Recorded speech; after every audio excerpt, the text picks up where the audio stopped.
Друзья, всем привет! Сегодня предлагаю вам со мной отправиться в путешествие на каршеринге. Для этого я скачала на свой телефон приложение каршеринга, зарегистрировалась.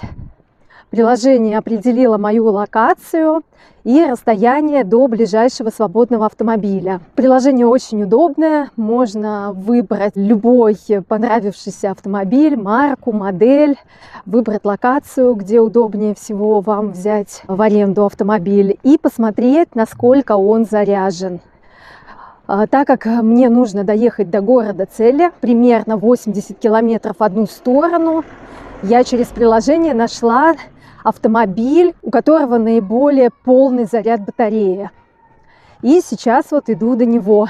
Очень удобно, что приложение дает вам возможность зарезервировать бесплатно автомобиль на 15 минут, чтобы вы успели до него дойти. Если вы не успеваете вдруг за 15 минут до него дойти, то можно остановить время и снова начать, то есть обнулить свое время. Дошли мы до места, где стоит наш автомобиль, но здесь их оказалось несколько. Мой автомобиль с номером 011. Вот наша BMW. Для начала осматриваем автомобиль на наличие крупных повреждений, чтобы ничего не было в ней повреждено. Со всех сторон смотрим. Машина абсолютно целая, без повреждений. Нажимаем на приложении кнопку открытия дверей. Открываем. Кстати, нужно проверить, есть ли в багажнике зарядка, потому что у этого автомобиля мощность всего лишь 33 киловатт. А мне ехать далеко. Ага. Кабель на месте.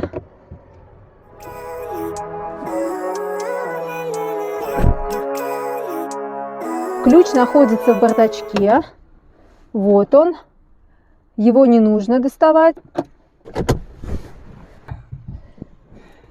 Нажимаем кнопку старт-стоп.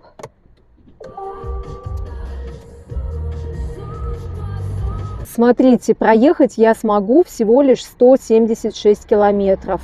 Заряда хватит на 176 километров. До города Целе 80 километров. То есть мне должно хватить доехать до города и обратно. Переключение рычагом на руле. Машина практически едет бесшумно. Я впервые сижу за рулем электрической машины. Мне очень непривычно. Как будто бы я качусь с горки с выключенным мотором. Мы подъехали к шлагбауму. Чтобы его открыть, нужно в приложении нажать кнопку открытия барьера.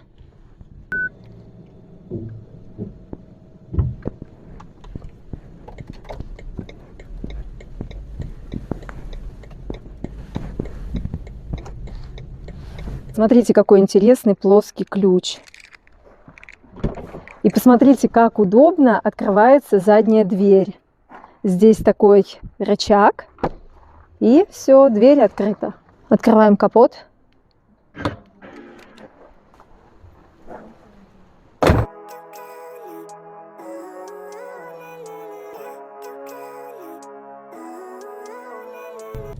Проехали мы уже 17 километров, в аренде машина у нас находится 52 минуты, и потратили мы за это время 12 евро.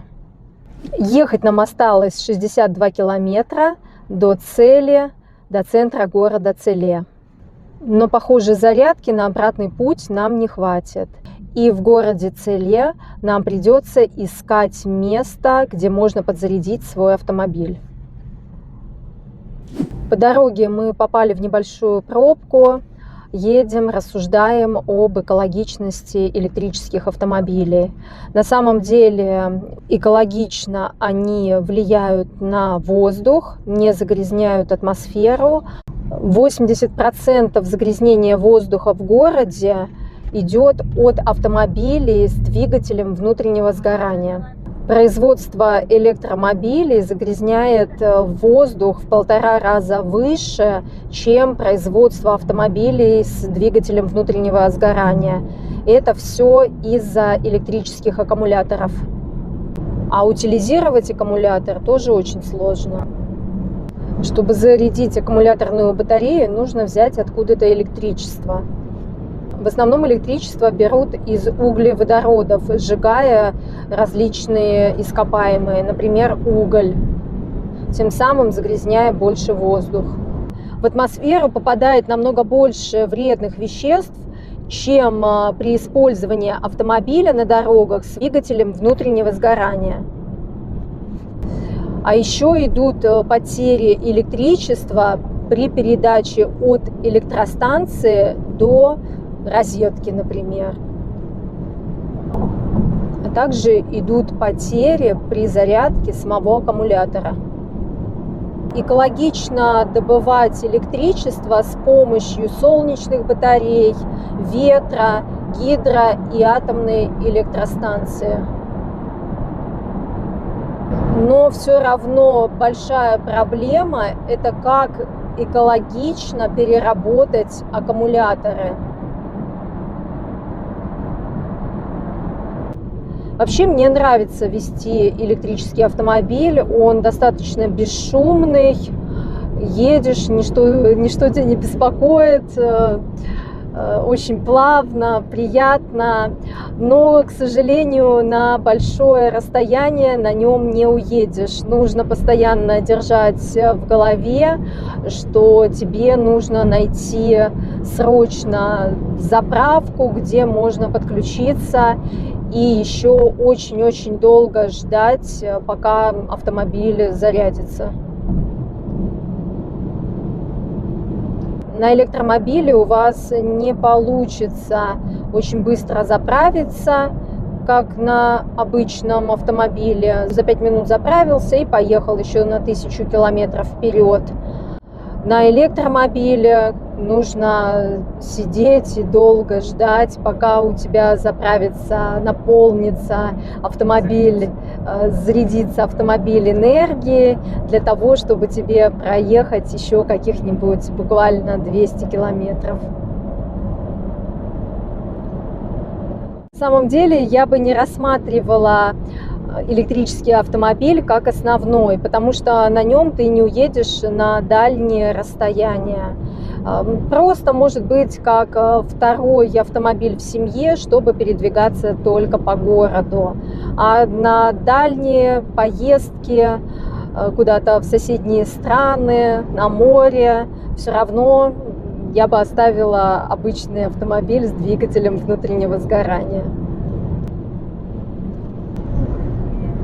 Посмотрите, полосы на асфальте показывают вам, какое расстояние нужно держать между автомобилями. В зоне видимости должно быть 2 галочки. Вот сейчас у меня, кстати, только одна. В электромобиле есть рекуперация. При торможении энергия отдается в аккумулятор. И колодки практически не стираются, их не нужно постоянно менять.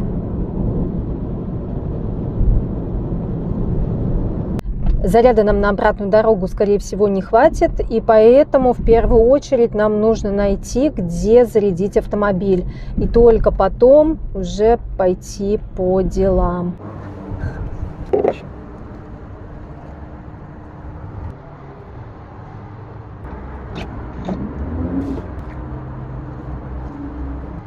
Приехали в город Целе в воскресенье, и здесь очень мало людей. Ну и вообще город небольшой на самом деле. Здесь живет порядка 40 тысяч человек. В Любляне 300 тысяч человек.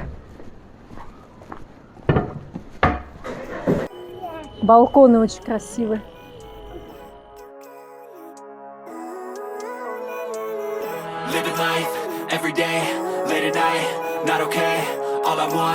and I pray. All I need are some better days. Fuck me, I'm looking in the mirror, so foggy, but I've never seen clearer. I don't really think anyone can save me, and honestly I'm not really sure I want saving. I like to be my own worst enemy. There's no risk if you don't try at anything, so I'ma just keep buying everything. See you in the next life, have to be a better me. I don't think that my head's on straight. Gotta flip it and grip it and go and get an x-ray. Смотрите, какая красивая церковь. Кстати, можно посмотреть, может там открыты двери. Потисни. Открыто.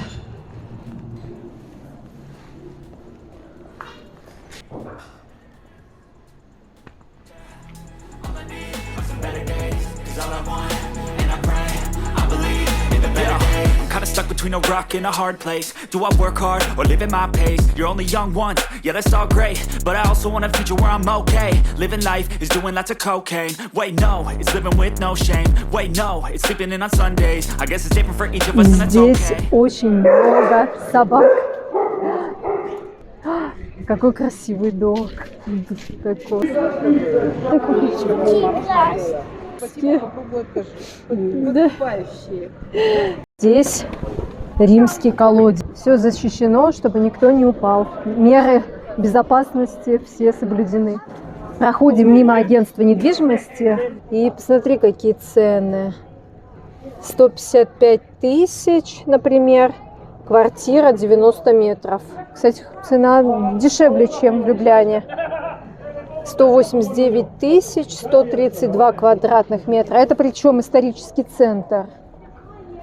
Да, цены намного дешевле, чем в Любляне. Сейчас начался сезон каштанов. Покупаем уже жареные каштаны. И смотрите, они уже такие с трещины. И легко чистим. Запах каштанов разносится по всему городу. Стоит 4 евро маленький бумажный пакетик. Наверное, стаканчик. Очень вкусно.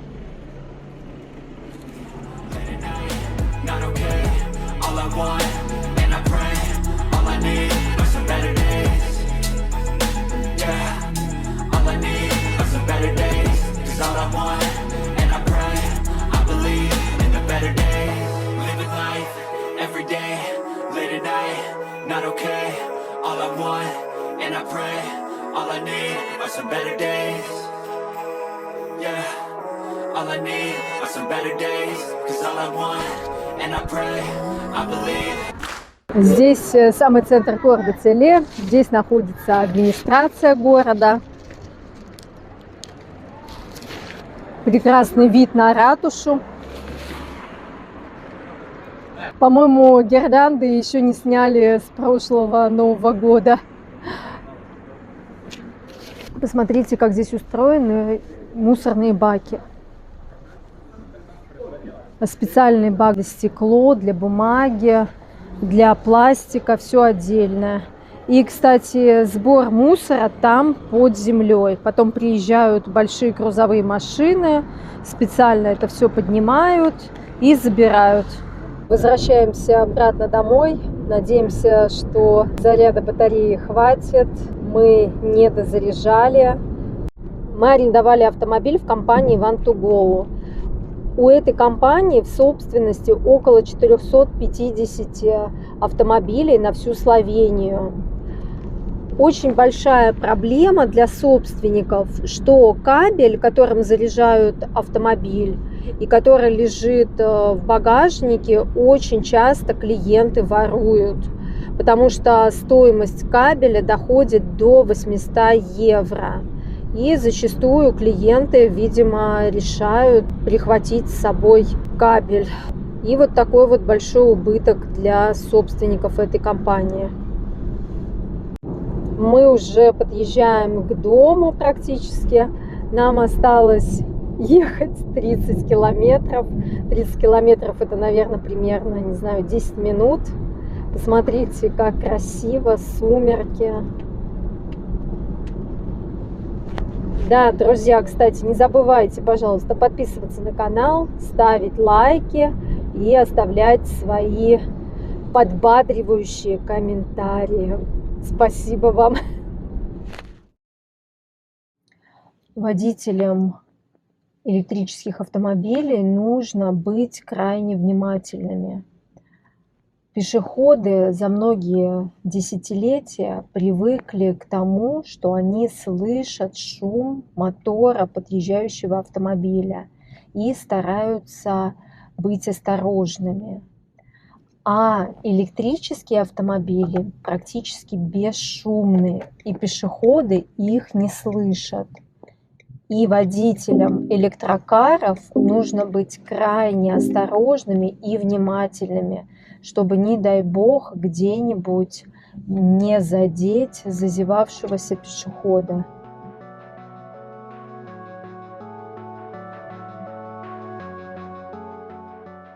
Закончилась наша поездка. Оставляем ключ в машине. Закрываем бардачок. Заплатили мы за аренду автомобиля 39 евро на сутки. Спасибо, что были с нами. Не забывайте, пожалуйста, подписываться на канал и ставить лайки. До новых встреч. Пока-пока.